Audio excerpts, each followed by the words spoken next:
बिस्मिल्लाहिर्रहमानिर्रहीम। आज हम स्टार्ट करते हैं क्वेश्चन नंबर 3 से, जिसमें हमारे पास गिवन है in the given figure we have triangle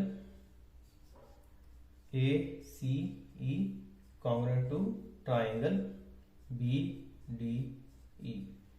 given figure में हमारे पास ट्राइंगल ए सी ई और बी डी ई कॉन्ग्रुएंट है आपस में, सच दैट इस तरह के measuring side A C is congruent to measuring side B D. और दूसरा हमारे पास क्या है, जो जिसकी वैल्यू 3 सेंटीमीटर है।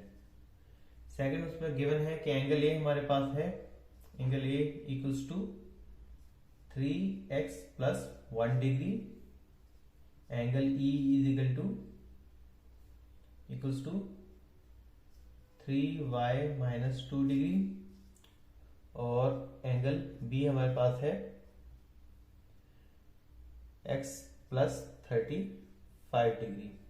और हमने फाइंड क्या करने हैं, find the value of x and y, value of x and y। तो हमारे पास ये चीज गिवन है। पहले मैं फिगर ड्रॉ कर लेता हूं आसानी के लिए। तो फिगर हमारे पास है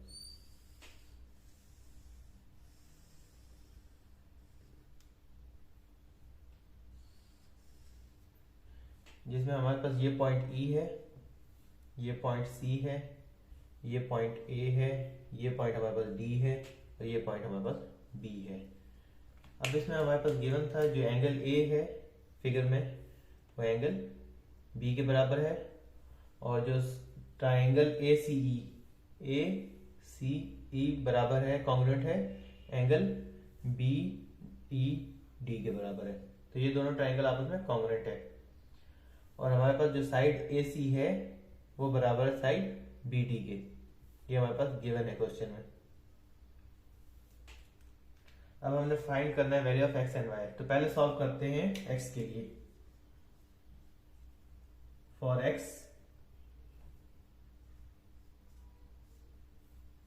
तो हम करेंगे, हमारे पास जैसे गिवन है ना कि फिगर में एंगल A बराबर है एंगल B के, तो angle A equals to angle B। Angle A की जगह एंगल A की वैल्यू पुट कर देंगे, जो हमारे पास है 3x plus 1 equals to angle B की जगह एंगल B की वैल्यू पुट कर देंगे, तो वो हमारे पास है x प्लस 35। इस x को हम लेफ्ट हैंड साइड पे मूव कर देंगे और 1 को हम राइट हैंड साइड पे। तो 3x माइनस x और 35 माइनस 1, ये हमारे पास हो गया 34, और यहाँ हो गया हमारे पास 2x। 2 को हम उधर जाके डिवाइड कर लें तो हमारे पास आ जाएगा 17। तो हमारे पास x की वैल्यू आ गई। अब हम सॉल्व करेंगे y के लिए, टू फाइंड y। अब हम y के लिए सॉल्व करते हैं। तो हम ट्राइंगल में देख सकते हैं कि ट्राइंगल के तीनों एंगल का सम हमारे पास 180 डिग्री आता है। तो यूं लिख देंगे angle A plus angle C plus angle E, angle C plus angle E equals to 180। अब हम देख सकते हैं फिगर में कि एंगल C एंगल B का कॉन्ग्रुएंट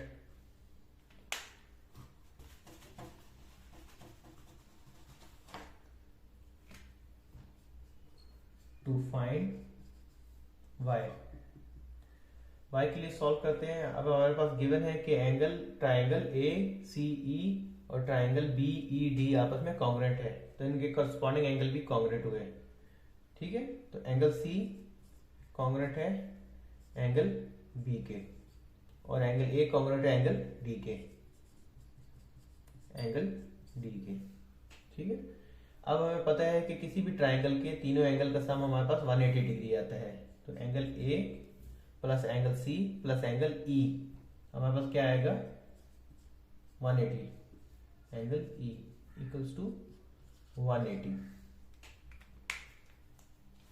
अब हम इसकी जगह A की जगह A की वैल्यू पुट कर देंगे, C की जगह C, क्योंकि C हमारे पास B के बराबर है तो इसको हम यूं लिख देंगे angle A plus angle B plus angle E equals to 180 degree, क्योंकि हमारे पास ये करस्पॉन्डिंग एंगल है दो कॉन्ग्रुएंट ट्राइंगल के। तो करस्पॉन्डिंग एंगल कॉन्ग्रुएंट ट्राइंगल के इक्वल होते हैं, तो वो हमने यहाँ लिख दिया, angle C is congruent to angle B।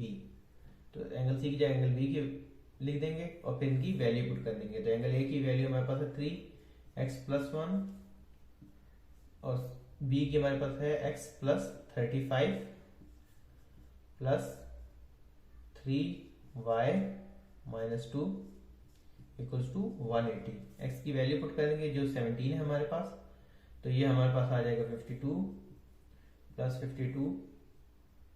3y-2 equals to 180। 52 plus 52 हमारे पास हो गया 104 में से 2 माइनस किया तो हमारे पास क्या आ गया 102। तो ये आ गया 3y, इधर प्लस 102 आना था, उधर जाके हम राइट साइड पे माइनस कर देंगे 102। तो इधर पास हमारे पास आंसर आ गया 78। तो 3y equals to 78, y equal to 78 divide by 3।